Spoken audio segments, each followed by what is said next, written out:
প্রিয় দর্শক, স্বাগত জানাচ্ছি আগামীর বাংলাদেশ অনুষ্ঠানে। আশা করি আপনারা ভালো আছেন, সুস্থ আছেন। আজকে আমাদের সঙ্গে আলোচনায় অংশ নিচ্ছেন লেখক এবং রাজনৈতিক বিশ্লেষক জনাব আশরাফ কায়সার। নির্বাচনের আর মাত্র কদিন, এর হাতে গোনা। 12ই ফেব্রুয়ারি নির্বাচন নিয়ে নানামুখী আলোচনা হচ্ছে। নির্বাচন ইঞ্জিনিয়ারিং কথা আসছে, নির্বাচন কমিশনের কাছে প্রধান দুই দল বিএনপি এবং জামাত গিয়ে নানান ধরনের অভিযোগ করছে। সামাজিক যোগাযোগ মাধ্যম হয়ে উঠেছে জনমত তৈরির প্রধান হাতিয়ার। সোশ্যাল মিডিয়া থেকে কেউ ছাড় পাচ্ছে না, কাউকে ছাড় দেওয়া হচ্ছে না। নির্বাচনের প্রচারের জন্য সোশ্যাল মিডিয়ার প্রধান প্ল্যাটফর্ম হিসেবে ব্যবহার করা হচ্ছে। এবং আপনি নিশ্চয়ই দেখেছেন সেখানে লাখ লাখ টাকা রাজনৈতিক দলগুলো খরচ করছে। কে কত টাকা খরচ করছে সেই নিয়ে আবার মূলধারা মিডিয়া নিউজ হচ্ছে। শত শত লোক নিয়োগ করা হয়েছে এই ধরনের রিল বা কন্টেন্ট তৈরির জন্য। আরেকটা বিষয় খুব মুখ্যভাবে আলোচনা হচ্ছে, সেটা হলো তরুণ এবং নারী ভোটাররা এবারের নির্বাচনের ফলাফল ঘুরিয়ে দিতে পারে এমন প্রান্তিক মন্তব্য কোনো কোনো রাজনৈতিক বিশ্লেষক করছেন। আমরা এই বিষয়গুলির সামনে নিয়েই আপনার সঙ্গে আলোচনাটা করব। প্রথমে আসি যে নির্বাচন ইঞ্জিনিয়ারিং বলতে আসলে কি বোঝানো হচ্ছে, এটা কতটা কাঠামোগত আর কতটা রাজনৈতিক অভিযোগ? আমাদের দেশে ইলেকশন ইঞ্জিনিয়ারিং খুব পরিচিত শব্দ। এটা এই অর্থে যে একটা হচ্ছে স্বতঃস্ফূর্ত ভোট গ্রহণ। আপনি আপনার ভোট প্রদানের জন্য কেন্দ্রে গেলেন, গিয়ে কোনো বাধার সম্মুখীন হলেন না, কোনো প্রভাবে প্রভাবিত হলেন না, আপনি আপনার ভোটটা দিয়ে বেরিয়ে এলেন এবং তারপরে সেটির কাউন্টিংটা স্বচ্ছভাবে হলো এবং আপনি ফলাফলটি পেলেন। এটি হচ্ছে বাই বুক একটা ভোটের প্রক্রিয়া। কিন্তু ইলেকশন ইঞ্জিনিয়ারিং হচ্ছে আপনি যদি প্রশাসনকে কোনো একটি পক্ষ নিতে দেখেন, আপনি যদি আইনশৃঙ্খলা বাহিনীকে কিংবা সেনাবাহিনীকে কোনো একটি পক্ষ নিতে দেখেন, অথবা কোনো একটি কেন্দ্রে বা একটি আসনে যদি আপনি দেখেন যে রাজনৈতিক সমর্থন যেরকম করে থাকা উচিত ছিল, প্রিজাইডিং অফিসার বলি, ইত্যাদি ইত্যাদি বলি, সব পোস্টে যারা আছেন, পোলিং এজেন্ট বলি, সেইখানে গলদ রয়েছে এবং ভোটাররা স্বতঃস্ফূর্তভাবে ভোট দিতে পারছে না, বা ভোটটি কখনো কখনো হয়তো তার ভোটটি তার মতো করে প্রবাহিত হয়নি। তাতে আরও বেশি চাউর হচ্ছে, কেননা আমরা অন্তর্বর্তী সরকারকে খুব নিরপেক্ষ পরিচ্ছন্ন অবস্থানে দেখছি না। কেউ কেউ মনে করছে তাদের কর্মকাণ্ড বলছে না তারা 9 দিন পরে ক্ষমতা ছেড়ে দিবেন বা 10 দিন পরে ক্ষমতা ছেড়ে দিবেন, এরকম করে। আর এই জায়গাটিতে মেকানিজমটি আলোচনায় এসছে যে রাজনৈতিক দলের প্রভাবে প্রশাসন কোথাও কোথাও পরিচালিত হবে কি না, আইনশৃঙ্খলা বাহিনী পরিচালিত হবে কি না। আপনি জানেন যে একটি লাঠিচার্জ দিয়েও একটা আসনে বা একটি কেন্দ্রে ভোটের প্রবাহ কিন্তু বিঘ্ন ঘটানো সম্ভব, এবং সেটি কি আইনশৃঙ্খলার স্বার্থে করা হবে নাকি সেটি কোনো একটি মহলের উদ্দেশ্যে করা হবে, এই জাতীয় অনেকগুলো সন্দেহ কিন্তু এখনও প্রবলভাবে রয়েছে। এটাকে নির্বাচন কমিশনারের খুব স্ট্রং অবস্থা না থাকার কারণে বেশি তৈরি হচ্ছে, এই অভিযোগ কেউ কেউ করছেন। নির্বাচন কমিশনকে আমরা যে জায়গায় দেখতে চেয়েছিলাম তার ধারে কাছেও তারা পৌঁছতে পারেনি। বিশেষ করে প্রার্থীদের যাচাই বাছাই প্রক্রিয়াতে দুর্বলতা, সেই যাচাই বাছাই প্রক্রিয়া থেকে শুরু হয়েছে। আমরা সব কিছু বলার পরেও ঋণ খেলাপিদেরকে 2-1 জনের ব্যতিক্রম ছাড়া নির্বাচনে অংশগ্রহণ করতে দেখলাম। দ্বৈত নাগরিকত্ব যাদের রয়েছে তাদের নির্বাচনে অংশগ্রহণ করতে দেখলাম।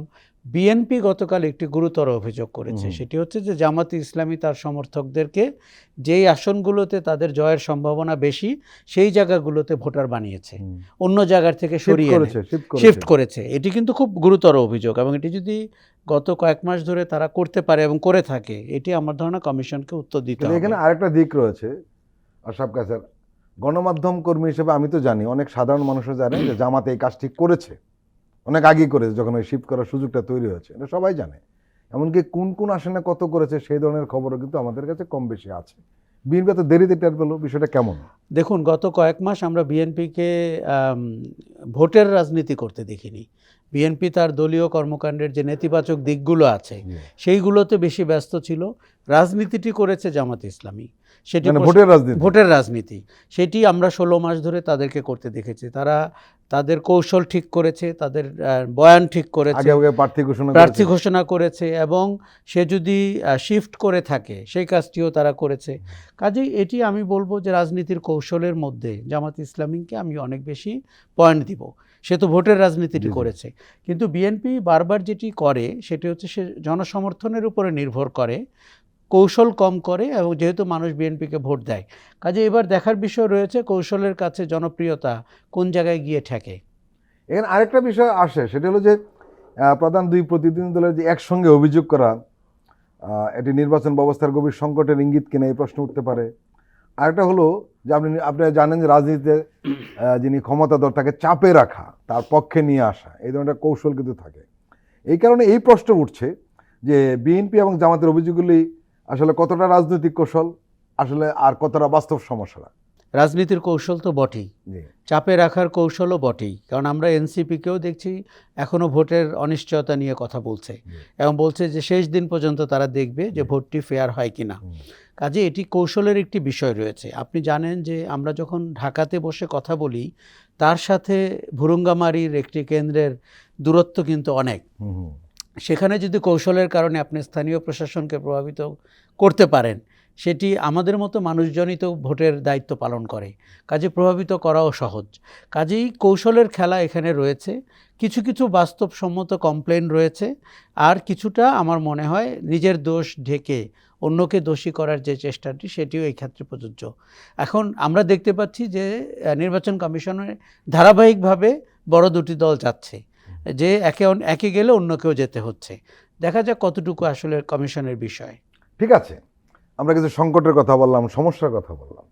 আপনি কি মনে করেন যে আমাদের হাতে সময় খুব কম, এর মধ্যে এই সংকটগুলো উত্তরণ সম্ভব?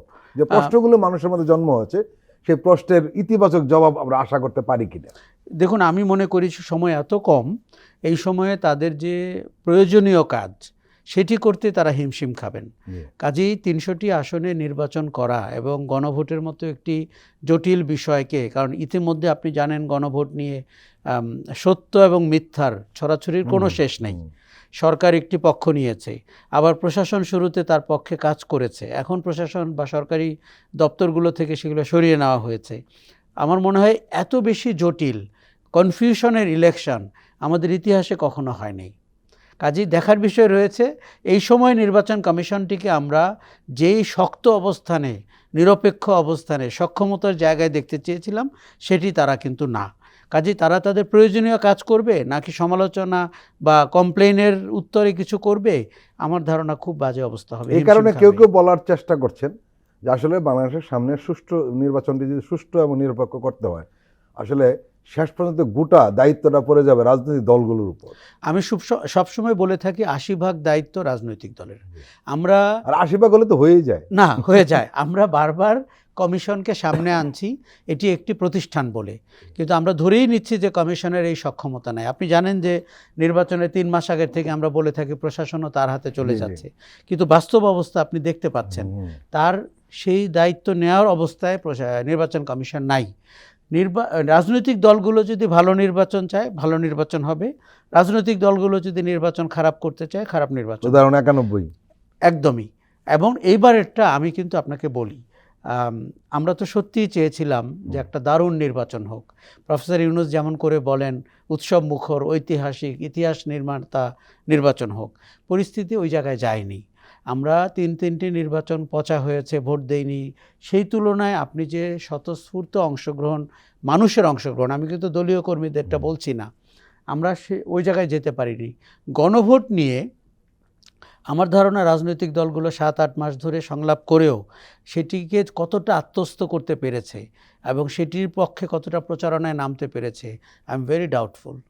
এবার নির্বাচনের প্রচারের ধরন আসলে একদম পাল্টে গেছে। সবচেয়ে বড় একটা বিষয়, পোস্টার নেই। এত পোস্টার ছাপাও তো আমরা দেখেছি যে বিশেষ করে অলিগলিতে রাস্তাতে চলাই যেত না। মূল রাস্তা তো ছিলই, কিন্তু অলিগলিতে অবস্থা থাকতো খুবই শোচনীয়। দিনের বেলা আলো ঢুকতো না পোস্টারের যন্ত্রণায়, সেখান থেকে আমরা মুক্তি পেয়েছি। যে এখন নতুন যেটা শুরু হয়েছে সামাজিক যোগাযোগ মাধ্যমে চূড়ান্তভাবে। এখন প্রশ্নটা হলো, এইখানে আমরা লক্ষ্য করছি একটা নেতিবাচক দিক। সামাজিক যোগাযোগের মাধ্যমে ভোটারদের সঙ্গে গণসংযোগের চেয়ে প্রপাগান্ডাকে বেশি গুরুত্ব দেওয়া হচ্ছে। তাহলে কি দাঁড়ালো? প্রথমত বলি, পলিউশনের দিক থেকে পোস্টার থেকে দেশ মুক্তি পেয়েছে, এটি কিন্তু একটা বিশাল ব্লেসিং। আচ্ছা, পরবর্তীতে আমরা এমন পোস্টার দেখেছি যেটা ল্যামিনেটেড করা, যেগুলো মাটির সাথে মিশতে আপনার অনেক বছর লাগতো।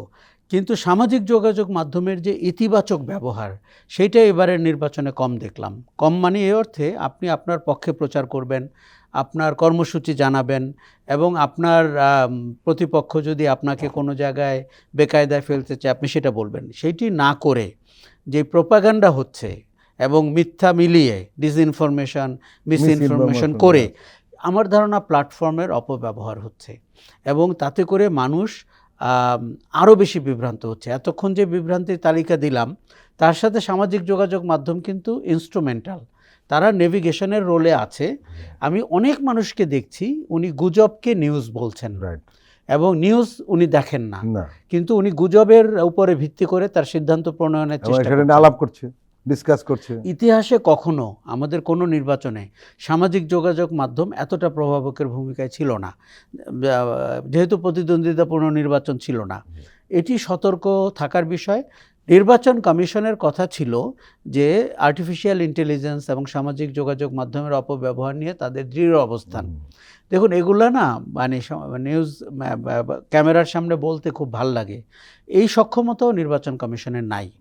আর তার সাথে আমরা দেখতে পাচ্ছি এই যে পতিত সরকার, ফ্যাসিস্ট চক্র, তারাও আরেক ধরনের অপপ্রচার করছে সামাজিক যোগাযোগ মাধ্যমে। তারা ভীষণভাবে সক্রিয়, আর তাদের যেহেতু শারীরিক উপস্থিতি কম, অতএব তারা ভার্চুয়াল মিডিয়াকে বেছে নিয়েছেন এটাকে মিস ইনফরমেশন ডিসইনফরমেশন দেওয়ার। ফলে খুবই জটিল একটি পরিস্থিতির দিকে 12ই ফেব্রুয়ারি নির্বাচন যাচ্ছে। এবং আপনি যেটা বলছিলেন সেটা হলো যে আসলেই তাই। আমরা লক্ষ্য করেছি যে আমাদেরই পরিচিত লোক, খুব সচেতন মানুষ, তারা অনেক প্রশ্ন জিজ্ঞেস করে যে এটার খবর কি। আমাদের তখন জিজ্ঞেস করতে আপনি কোথায় পেলেন, তখন বলে কেন ফেসবুকে পেলাম।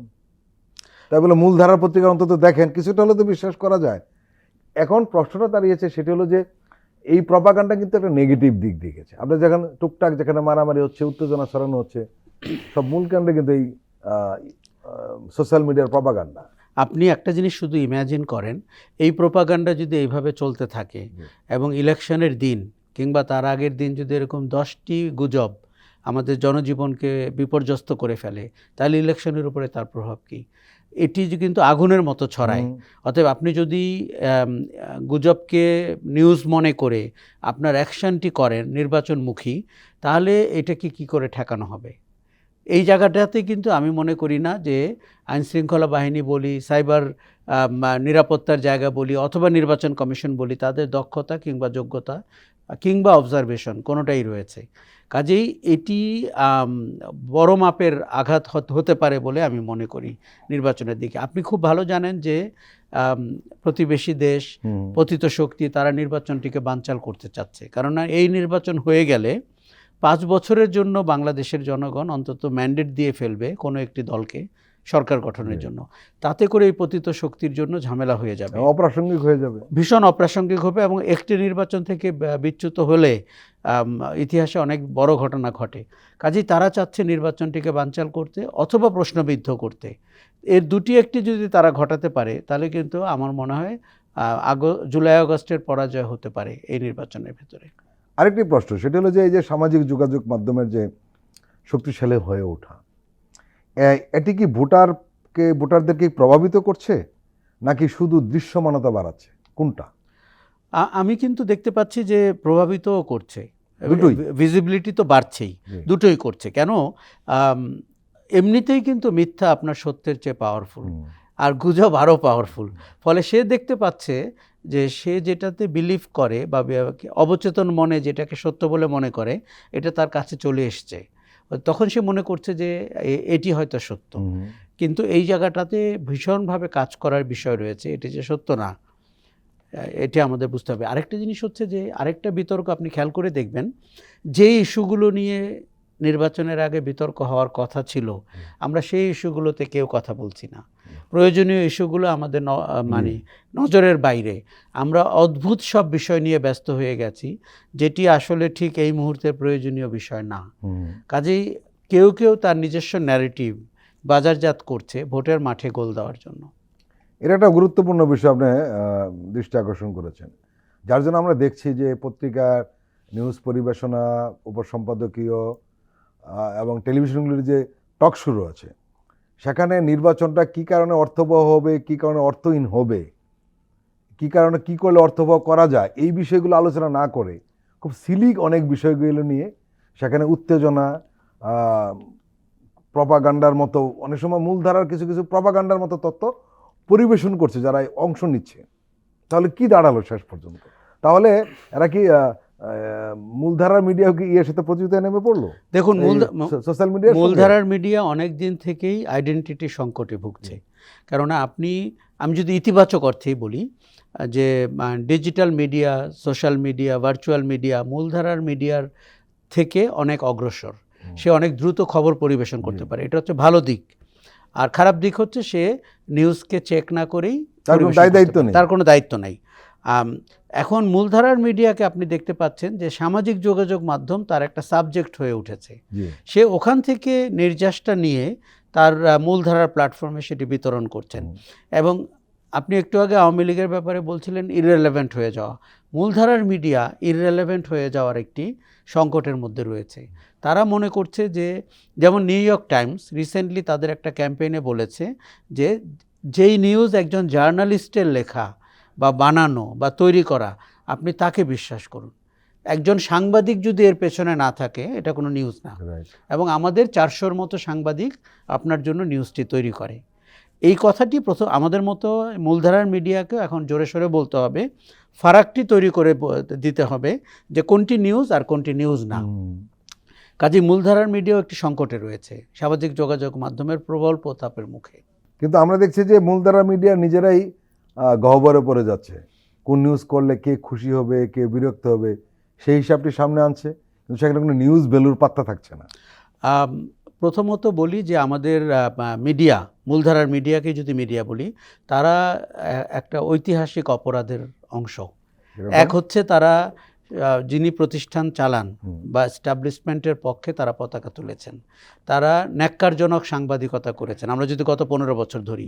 আচ্ছা, আর কোনো মিডিয়া তাদের নিজস্ব এজেন্ডা বাস্তবায়নের জন্য মাঠে নেমেছেন বিভিন্ন সংকটের সময়, এবং তারা রাজনৈতিক দলগুলোর নেতাদেরকে কখনো কখনো হেয় করেছেন, কখনো কখনো নিজের এজেন্ডা বাস্তবায়নের জন্য রাস্তায় নেমেছেন। এখন গত 16 মাসে আবার এইসব মিডিয়ার 2-1টি প্রতিষ্ঠান আক্রান্ত হয়েছে। ফলে মিডিয়া এখন একটা ভয়ের শাসনের মধ্যে আছে, একটা পরিচয়ের সংকটে আছে, একটা অপরাধ বোধের জায়গায়ও আছে, পেশাদারিত্ব বিলীন হয়েছে, এবং রাজনৈতিক পছন্দ অপছন্দ তা মিডিয়ার একটা বড় পরিচিতি তৈরি করেছে।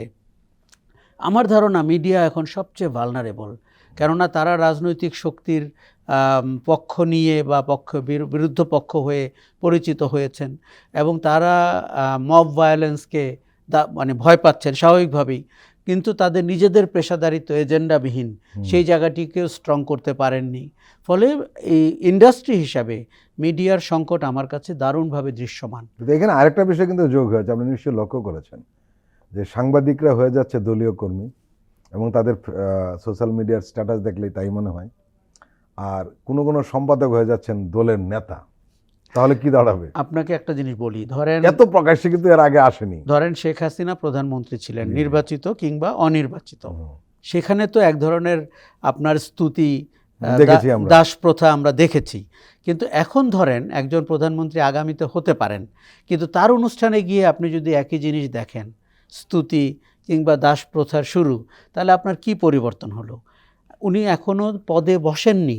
এমনকি আমি যে কারণে নির্বাচনটিকে পছন্দ করি, অনিশ্চয়তার নির্বাচন সামনে রয়েছে, ঘটনা উল্টোও হতে পারে, কিন্তু আমাদের মেরুদণ্ডহীন মিডিয়া সেই জায়গাটিকেও আপনার বুঝতে পারছে না, তার এতটুকু মেরিট নাই যে সাস্টেনেবল জার্নালিজম হচ্ছে যে আপনি কোনো পক্ষের দিকে না ঝুঁকে সত্যকে সত্য বলে পরিবেশন করবেন, আপনি নিউজ গ্যাদারিংয়ের জন্য সময় এবং অর্থ ব্যয় করবেন, এবং আপনি ইন্ডিপেন্ডেন্ট পরিচয়ে বেঁচে থাকবেন, কারো গায়ে হেলান দিয়ে না। তাহলে কি আমরা নির্বাচনের প্রচারের ক্ষেত্রে একটি হাইব্রিড প্রচারের যুগে ঢুকে পড়েছে, যেখানে মূলধারার চেয়ে অনলাইন শক্তিশালী? নিশ্চিতভাবেই। আমরা দেখুন, আপনি পোস্টারের কথা বলছিলেন, আমরা কিন্তু বড় জনসভাগুলো ঠিক আছে, কিন্তু জনসভার চেয়ে একটা সোশ্যাল মিডিয়ার যে পাওয়ার এবং গুরুত্ব, এবং সেখানে যে আপনি মুহূর্তের মধ্যে লক্ষ মানুষকে রিচ করতে পারেন, এটি এবারের নির্বাচনে আমরা দেখতে পেয়েছি। এবং কোনো প্রার্থী, এমনকি স্বতন্ত্র প্রার্থী, তার ফেসবুকের যে মানে ফ্যান এবং লাইক, সেটি তাকে দারুণভাবে হেল্প করছে। কাজেই আমরা নিউজ হচ্ছে। এবং আমি সেদিন দেখলাম তার ফলোয়ার হচ্ছে সবচেয়ে বেশি বড় দলের নেতাদের চেয়েও, জি। একজন ইন্ডিভিজুয়াল। হুম, হুম। কাজেই আমরা একটি মানে বহুমাত্রিক নির্বাচনী প্রচারণার জায়গায় চলে এসেছি। সেখানে সোশ্যাল মিডিয়া আছে, সেখানে ভার্চুয়াল মিডিয়া আছে, সেখানে আপনার এখানে আসার সময় আমি দেখছিলাম ট্রাকের মধ্যে মহিলারা কোনো একটি প্রতীক নিয়ে ক্যাম্পেইন করছেন, সেটি আছে। কাজেই একটা মোড় ঘুরানো নির্বাচনের পরিবেশ আমরা দেখতে পাচ্ছি as far as campaign is concern. কিন্তু এদিকে জাতির মোড় ঘুরবে। আমি আশাবাদী হতে পারলে খুব খুশি হতাম, কিন্তু আমি আসলে অতটা আশাবাদী না। কারণটা হচ্ছে এগুলো তো সব প্ল্যাটফর্ম, জি, কিন্তু কন্টেন্টটা কি? রাইট। কন্টেন্টটা হচ্ছে, আপনি দেখুন, রাজনীতি একটি সমাজের সবচেয়ে বড় চালিকা শক্তি। রাজনীতি দেশের চেহারা বদলায়, রাজনীতি অর্থনীতির বাতাস ঘুরিয়ে দেয়, রাজনীতি আপনার চোখে অনেক স্বপ্ন আনতে পারে। কিন্তু সেটি যদি পচা রাজনীতি হয়, সেটি যদি অপরাজনীতি হয়, সেটি যদি দুর্নীতিগ্রস্ত রাজনীতি হয়, তাহলে তো এটা কোনোটাই সে পালন করতে পারে না। আপনি চাকচিক্য দেখে খুশি হচ্ছেন, সোশ্যাল মিডিয়ার রিচ দেখে আপ্লুত হচ্ছেন, তাদের উইন্ডো ড্রেসিং কন্টেন্ট দেখে বিভ্রান্ত হচ্ছেন, কিন্তু সারমর্ম যদি আপনি ধরতে পারেন, আমি এখন পর্যন্ত দুঃখের সাথে বলছি যে ওই রাজনীতি আমরা পেলাম না, যে আগামী দিনের বাংলাদেশকে গড়ার জন্য তার যে কংক্রিট প্ল্যান সেটি আমাদের হাতে আছে, এটি না। এক। দুই হচ্ছে যে রাজনৈতিক নেতৃবর্গের ব্যাপারে মূল যে অভিযোগ, যে তারা এটি পয়সা বানানোর জায়গা হিসাবে বেছে নিয়েছেন, সেই অভিযোগ থেকে রাজনীতি মুক্তি পায়নি। আর তৃতীয় হচ্ছে যে প্রতিহিংসার রাজনীতি, সেটি এখন পর্যন্ত আমাদেরকে তাড়িয়ে বেড়াচ্ছে। এটি আমার ধারণা নেশন বিল্ডিংয়ের জন্য খুব ভালো না। প্রিয় দর্শক, আমরা এখন একটি বিরতি নিচ্ছি, আপনারা আমাদের সঙ্গেই থাকুন।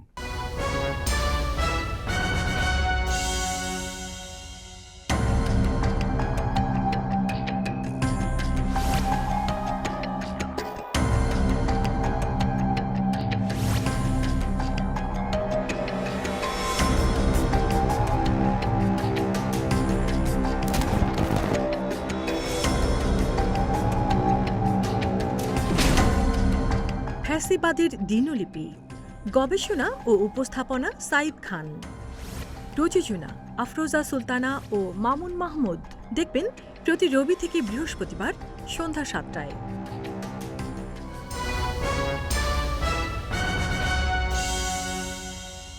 আবারও স্বাগত আগামীর বাংলাদেশ অনুষ্ঠানে। আজকে আমাদের সঙ্গে আলোচনায় রয়েছেন লেখক এবং রাজনৈতিক বিশ্লেষক জনাব আশরাফ কায়সার।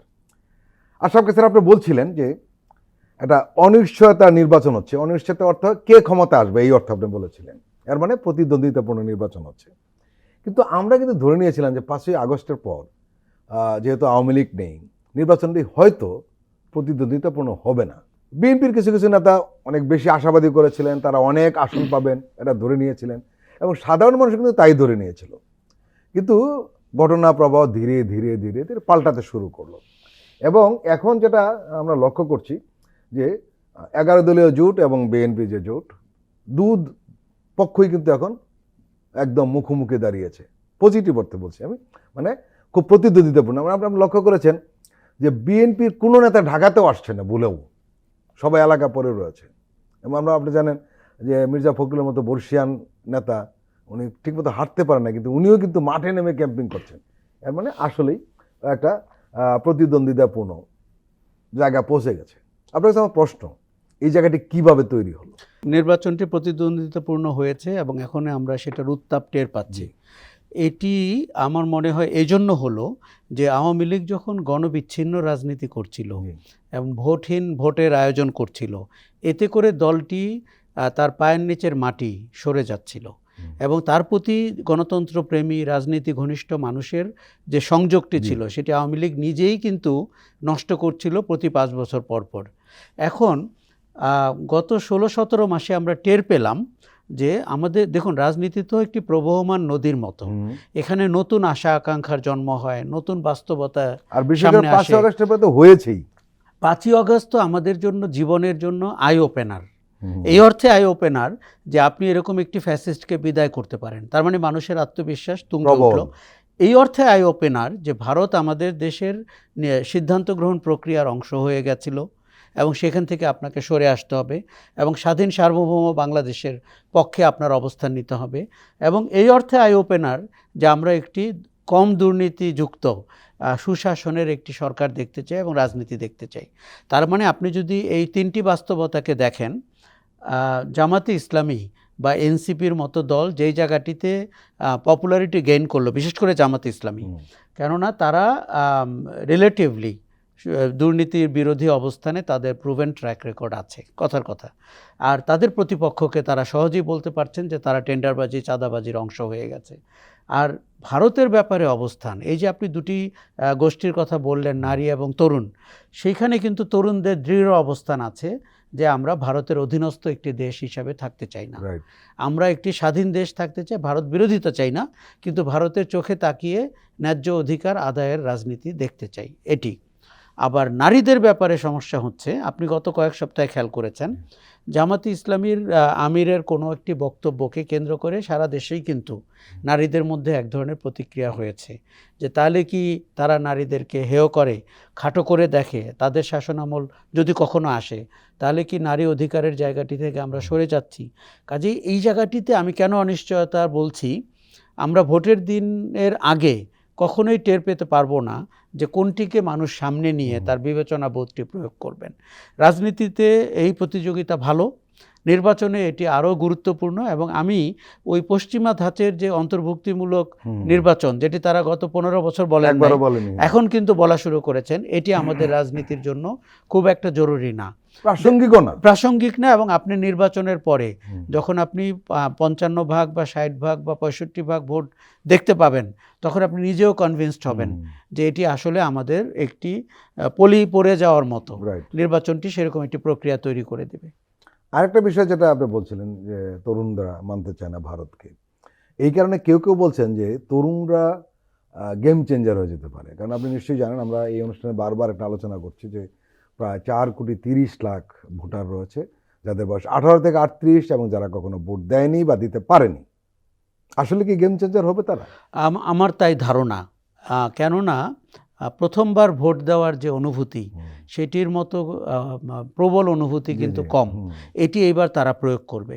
দ্বিতীয় হচ্ছে অভ্যুত্থানটি তারা ঘটিয়েছিল, তারা মূল অ্যাক্টর। দেখুন, আপনি সামনের কাতারে 10-15 জন নেতাকে দেখেছেন, পেছনে কিন্তু 10-15 লক্ষ তরুণের অন্তর্ভুক্তি ছিল সারা দেশের সমস্ত শিক্ষাঙ্গনে এবং সমস্ত জায়গায়। কাজেই তরুণরা এই পরিবর্তনের রূপকল্প তৈরি করেছেন, তারা এর বাস্তবায়ন দেখতে চায়। আর তৃতীয় হচ্ছে যে আপনার টেকনোলজিক্যালি তারা মোর কানেক্টেড, এবং তারা তাদের ভবিষ্যৎ দেখতে চায়, মোর ইনফর্মড ভবিষ্যৎ দেখতে চায় আগামী বাংলাদেশে। কাজে আমার ধারণা তারা একটা মানে ইনফরমেশন বেসড, নলেজ বেসড সিদ্ধান্ত দেওয়ার জন্য 12 তারিখের জন্য মুখিয়ে আছে, এবং তারা গেম চেঞ্জার হতেই পারে। 4 কোটি ভোট এরকম করে একটি ক্লাস্টারে আপনি 12 কোটি 76 লক্ষ ভোটের মধ্যে 1/3 যদি হয়, 40%, সেইখানে কিন্তু গেম চেঞ্জার হতেই পারে। আরেকটা বিষয় আপনি নিশ্চয়ই লক্ষ্য করেছেন যে ভোটারদের মধ্যে কেউ বলছে দাঁড়িপাল্লায় ভোট দেবে, কেউ বলছে দানের শীষে ভোট দেবে, এবং যারা বলছে তারা মেজরিটি হলো দলীয় কর্মী। এনসিপির যারা বলছে যে শাপলাগুলিতে ভোট দেবে, আর সবাই আসলে দলীয় অ্যাক্টিভিস্ট চূড়ান্তভাবে। একটা বিশাল অংশ, সেটাও প্রায় 40% যারা চুপচাপ রয়েছে। আমি জিজ্ঞেস করবো আসুক, সময় আসুক, দেখা যায় কোথায় ভোট দেওয়া যায় ভাবছি, ইত্যাদি ইত্যাদি। মানে তারা প্রকাশ্যে মার্কাটির কথা বলছে না। দেখুন, দলীয় কর্মীদের বা সমর্থকের ভোটে আপনি ক্ষমতায় যেতে পারেন না, এটা হচ্ছে বাস্তবতা। কাজে দলীয় কর্মীরা তাদের মতো কথা বলবে, তাদের নেতা যদি ভুল কাজও করে সেও তাই নেতাকে সমর্থন করবে। মানে নীরব ভোটার যে বিশাল একটা সংখ্যা, এই যে 40 ভাগ ভোটার, এরাই ডিসাইডিং ফ্যাক্টর। এবং মানে চ্যালেঞ্জটা এই জায়গায় যে আপনি এই সুইং ভোটারদের, যারা পেন্ডুলামের মতো দোদুল্যমান, যারা এই সপ্তাহে এই মার্কার দিকে যেতে পারে, আগামী সপ্তাহে। কিন্তু এখানে কিন্তু আরেকটা বিষয় রয়েছে, জনাব আশরাফ কাছের কোনো কোনো রাজনীতি বিশ্লেষক বলছেন এরা সিদ্ধান্ত নিয়ে রেখেছে অনেকটাই, কিন্তু প্রকাশ করছে না। না, এটা তো হতেই পারে, সিদ্ধান্ত নিয়ে রেখেছে এরকম প্রকাশ করে না, প্রকাশ করছে না। ধরেন আজকে আপনি জরিপ করলে যেই বলছে যে দেখি, তার মানে সে সিদ্ধান্ত নিয়েছে। কিন্তু আরেকটা অংশ আছে যে প্রতিদিন, প্রতি সপ্তাহে খেয়াল করছে পরিস্থিতি কোন দিকে যায়। আগামী 9 দিন কেন গুরুত্বপূর্ণ? কারণ এই 9 দিনে আপনি 90 লক্ষ মানুষকে প্রভাবিত করতে পারেন। কাজে আপনার কর্মকাণ্ড দিয়ে, শারীরিক ভঙ্গি দিয়ে, মুখের কথা দিয়ে, ভাষা দিয়ে এবং প্রতিশ্রুতি দিয়ে আপনি কিন্তু সেই ভোট অর্জন করতে পারেন। এই নির্বাচনে আমার ধারণা আমাদের নতুন একটি ইতিহাস তৈরি হবে, নতুন একটি রেফারেন্স পয়েন্ট তৈরি হবে। আপনি জানেন যে আমাদের সব রেফারেন্স খুঁজতে হয় 2008-এর আগে বা 2008-এ অ্যাটলিস্ট, তারপরে তো আর রেফারেন্স আমাদের নাই, নির্বাচনের রেফারেন্স কোনোটাই গ্রহণযোগ্য না। 17 বছর আগের রেফারেন্স কিন্তু এখন অতটা রেলেভেন্ট না। কাজে এই রেফারেন্সটির জন্য আমি মুখিয়ে আছি যে 26 সালের নির্বাচনে ঘটনাটি কোন দিকে যায়। ভবিষ্যতে এটাকে ধরে আমরা আলোচনা যেতে পারবো নিশ্চিতভাবে।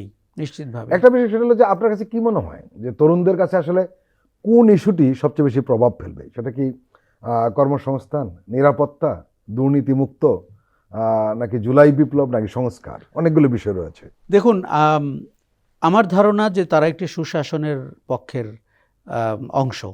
তারা দেশে, দেখুন বয়স যাদের হয়ে গেছে, আমরা অনেক অনিয়ম মেনে নেই, কখনো অনিয়মের অংশ হই, অভ্যস্ত হয়ে যায় এবং আমরা ধরে নেই যে এটি আমাদের নিয়তি।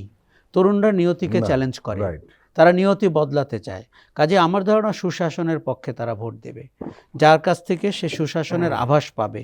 এখন অতীতে যারা শাসন করেছেন তাদের দুর্বলতা হচ্ছে তাদের শাসন সম্পর্কে তারা জানে কিংবা শুনেছে।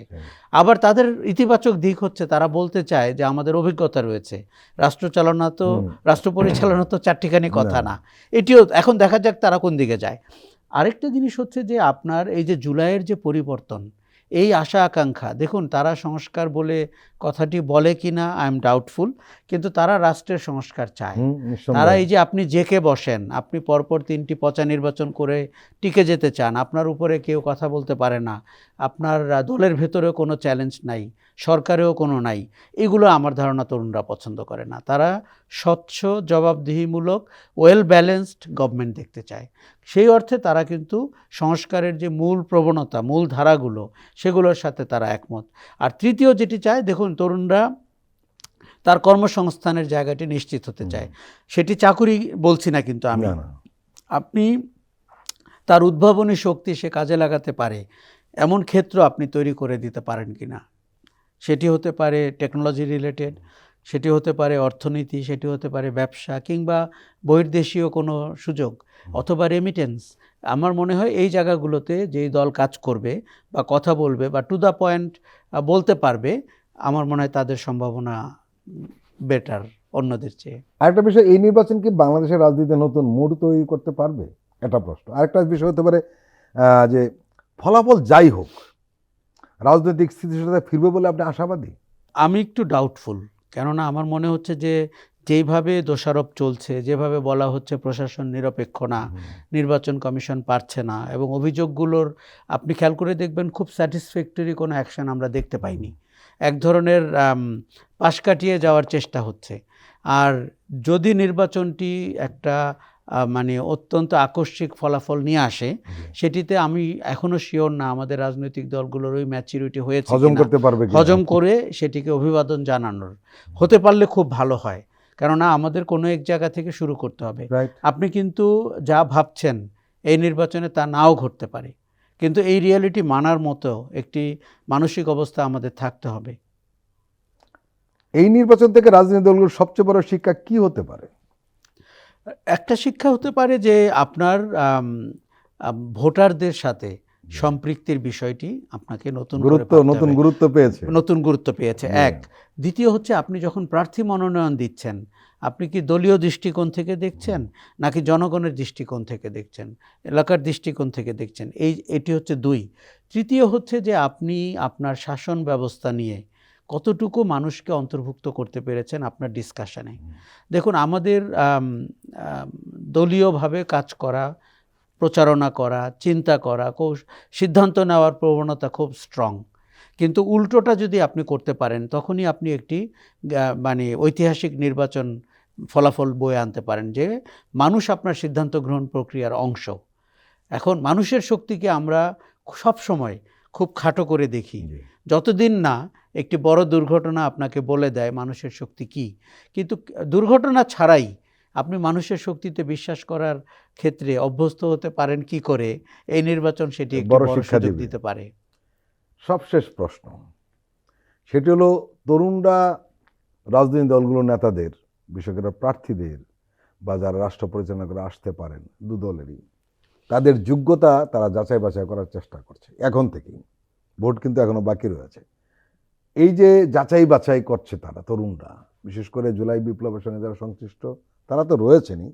এমনকি আমি এটাও জানি আশরাফ ভাই, সেটি হলো যে বাইরে যে সমস্ত তরুণরা পড়াশোনা করছে তারাও কিন্তু এই নিবন্ধনের খোঁজ খবর নিচ্ছে, এবং সোশ্যাল মিডিয়ায় তাদের অংশগ্রহণ থাকার কারণে তারাও সেখানে কিন্তু অংশ নিচ্ছে রীতিমতো, এবং সেটাও প্রভাবিত করার মতো বিষয়।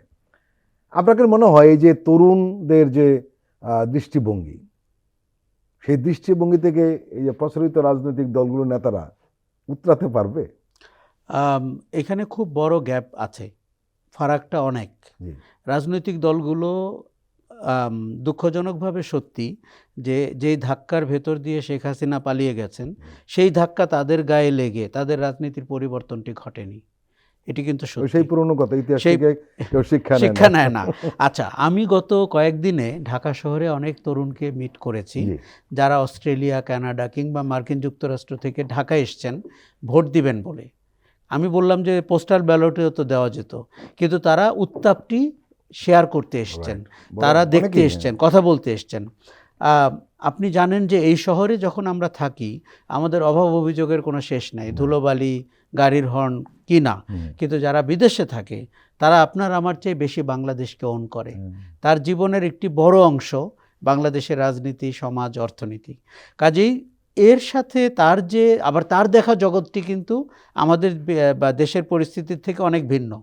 ফলে সে খুব দ্রুত আপনাকে মেজার করতে পারে আপনি কেমন নেতা, আপনার দল কেমন, আপনার সরকার কেমন, এবং আপনার ভেতর দিয়ে দেশ উপকৃত হবে নাকি আপনি উপকৃত হবেন।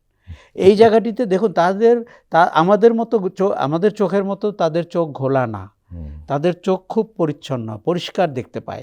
কাজেই রাজনৈতিক দলগুলোর খুব বড় দায়িত্ব হচ্ছে তাদের চোখের সাথে সম্পৃক্ত হওয়া, কিংবা তাদের চোখে বাংলাদেশের পরিস্থিতিটাকে একবার দেখা। এই নির্বাচনে এই শিক্ষাটি তাদের একটি বড় ঘটনা ঘটবে। আগামীতে যারা ক্ষমতায় যাবেন, আমি কিন্তু এখন মনে করি কারো জন্য এখন 5 বছর গ্যারান্টেড না। কেননা আপনাকে প্রতিটি সিদ্ধান্ত, প্রতিটি ঘটনায় প্রমাণ করতে হবে যে আপনি সময়ের সাথে ওতপ্রোত এবং আপনি যে কথাগুলো বলেছিলেন সেই কথাগুলোর সাথে আপনি কাজ করছেন। এই কথাটি তাদের মাথায় রাখা ভালো। কেননা আমরা অতীতে দেখেছি যে ফুল টার্ম থাকতে হবে এবং 5 বছরের এক ধরনের জমিদারি আমাদের মাথায় ঢুকে যেত। এটি আমার ধারণা দুই পক্ষের জন্যই ভালো যদি তারা ওই অবস্থায় অভ্যস্ত হতে শুরু করেন। তবে তরুণদের অনেক কথা সবচেয়ে যুক্তিপূর্ণ, সবচেয়ে সাহসী, এবং তারা পরিবর্তিত বাংলাদেশের রূপকল্প তাদের প্রত্যেকের মাথায় তৈরি করা আছে। আপনার কাজটি হচ্ছে সেই রূপকল্প ধার করে বাংলাদেশ রাষ্ট্রের জন্য কাজে লাগানো। জনাব আশরাফ কায়সার, আপনি আমাদের দীর্ঘ সময় দিলেন, আপনাকে আন্তরিক ধন্যবাদ। ধন্যবাদ। প্রিয় দর্শক, আজকের অনুষ্ঠান আমরা এখানে শেষ করছি। আপনারা ভালো থাকবেন, সুস্থ থাকবেন। আল্লাহ হাফেজ।